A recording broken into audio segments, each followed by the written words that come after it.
કોઈ સૂજો ને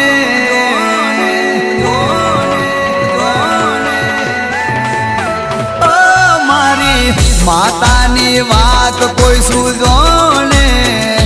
એ તો આવે વિપત ખરાટોને મારી માતાની વાત કોઈ સૂજો ને એ તો આવે વિપત ખરાટો